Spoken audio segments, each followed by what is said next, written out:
পিকনিকের নাম করে সরল সহজ মুসলমানদেরকে নিয়ে গিয়ে ধর্মান্তরিত করা হচ্ছে, এই বিষয়ে কি আমরা সজাগ হব না? প্রথম আমাদের কয় কি যে আছে আল্লাহ ছেলে ঈসা আলাইহিস সালাম এবং ঈসা আলাইহিস সালামের উপর তোমরা ঈমান আনবা। এই বইটার নাম কিতাবুল মুকাদ্দাস। এই বইটা দিয়ে আমাদের হাতে দিয়ে আবার ডুব মারাইছে। তোমরা খ্রিস্টান হয়ে গেছো, যে তোমরা এখন তোমাদের তোমরা যদি না বলো, আমি চাই যে বাবলু আছে কিন্তু মেন জড়িত, এনাকে 10 লোক।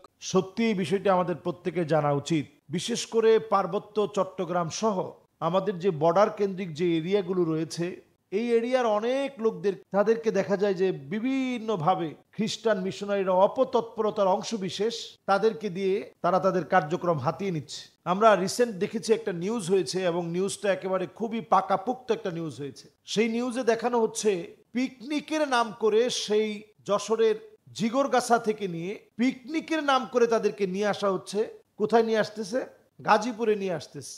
তো মায়ের কাছে বলা হচ্ছে যে আপনার সন্তানকে পিকনিকের জন্য নিয়ে যাচ্ছি, ওইখানে কয়েকদিন তাদেরকে মুরগি কিভাবে লালন পালন করবে, সেলাই মেশিন কিভাবে চালাবে, এই জাতীয় ট্রেনিং বিল্ড আপ করে এই ট্রেনিং বিল্ড আপের পরে আবার আপনার সন্তানদেরকে ফিরিয়ে দিব, কিছু টাকা পয়সা পেল।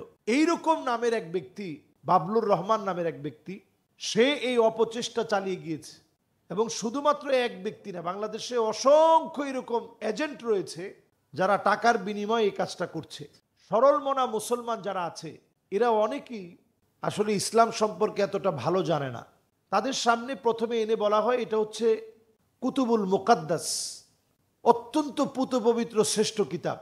এরপরে কোরআনুল করিমের মতো করে, এই দেখুন কোরআনুল করিম, এখন আমার হাতের মধ্যে আপনারা যে কোরআনুল করিম দেখছেন, এই কোরআনুল করিমের উপরে লেখা আছে বাল হুয়া কোরআনুম মাজিদ, বরং এটা হচ্ছে এক সম্মানিত মহাগ্রন্থ আল কোরআন আল করিম। এই কোরআনুল করিমের ভিতরে যখন আপনি প্রবেশ করবেন, আপনি দেখবেন পরিষ্কার লেখা থাকে নুরানি হাফিজি কোরআন শরীফ। এবং এই যে লগোটা দেওয়া আছে, এই লগোটা কিন্তু আমাদের প্রত্যেকের পরিচিত।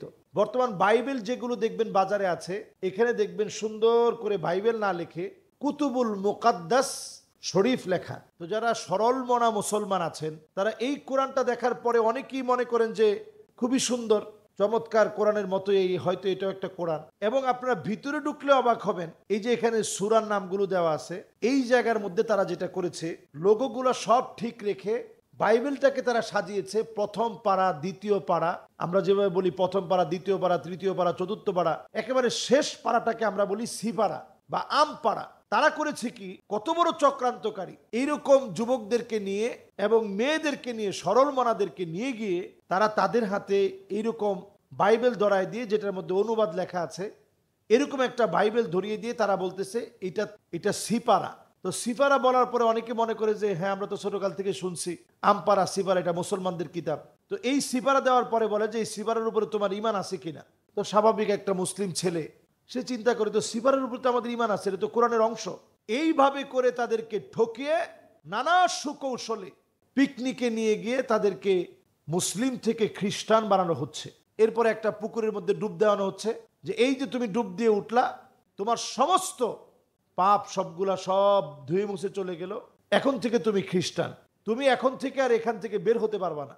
তারা সেই পিকনিকের নাম করে নিয়ে এসে সেই চৌগাছা, জিগরগাছার বিভিন্ন জায়গার মুসলমানদেরকে নিয়ে যায় গাজীপুরের কালীগঞ্জ চুপাইর যাওয়ার আগে আপনারা দেখবেন যে খ্রিস্টানদের বিরাট গির্জা আছে এবং সেখানে খ্রিস্টান পাড়া রয়েছে। ওই খ্রিস্টান পাড়ায় নিয়ে মুসলমানদের ইমানকে তারা ধ্বংস করতেছে। এজন্য আমাদের প্রত্যেক মুসলমানদের সজাগ হওয়া দরকার যে আমার সন্তানটা কোন দিকে যাচ্ছে। তারা কিন্তু সুকৌশলে এই কাজগুলো করে যাচ্ছে এবং তারা কোরআনুল কারীমের রেফারেন্স দিয়ে বোঝাচ্ছে যে এই কোরআনের ভিতরে ঈসা আলাইহিস সালামের কথা আছে। হ্যাঁ, আল্লাহ তাআলা বলছেন ইন্নী আবদুল্লাহ আতানিয়াল কিতাব ওয়া জাআলানি নাবিয়্যা।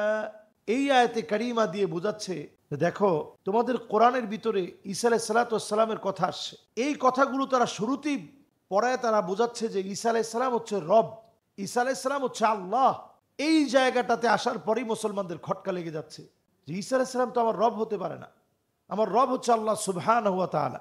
এই বিষয়গুলো কেন্দ্র করে একটা পর্যায়ে যখন প্রতিবাদ শুরু করে, তখন তাদেরকে টাকা পয়সা দিয়ে বিভিন্নভাবে যে তুমি তো খ্রিস্টানদের এখানে নাম লিখিয়ে ফেলেছো, এখন আর তোমার যাওয়ার কোনো সুযোগ নেই।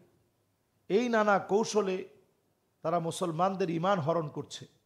সুতরাং এই সময়ের দাবি অনুযায়ী আমাদের প্রত্যেক মুসলমানদেরকে সজাগ সচেতন হওয়া উচিত। সন্তান কার সাথে মিশছে, টাকার জন্য কোথায় যাচ্ছে। গ্রামে গঞ্জে আপনারা দেখবেন বিভিন্ন নারীদেরকে লাগিয়ে দেওয়া হচ্ছে যে তোমার ছেলেকে বিভিন্ন স্কিল দক্ষতার নামে তোমার ছেলেকে একটা ট্রেনিং করানো হবে। আপনি তখন যাচাই বাছাই করে দেখবেন যে কার এখানে সন্তানকে পাঠাচ্ছেন। যদি এটা যাচাই বাছাই ছাড়াই আমরা আমাদের সন্তানদেরকে দিয়ে দিই, একটা পর্যায়ে দেখা যাবে ওই পূর্ব তিমুরের মতো আমার দেশটা একটা খ্রিস্টান ছোট একটা রাষ্ট্র হয়ে যাবে। তারা তখন স্বাধীনতাকামী হবে, বিভিন্ন জায়গা তারা দাবি করবে, পার্বত্য চট্টগ্রামের বিভিন্ন অঞ্চল তারা দাবি করে বসবে এবং বাংলাদেশে একটা সংঘাত লেগে যাবে। 95% মুসলমানের দেশ, এখন আমরা শুনি 90% মুসলমানের দেশ।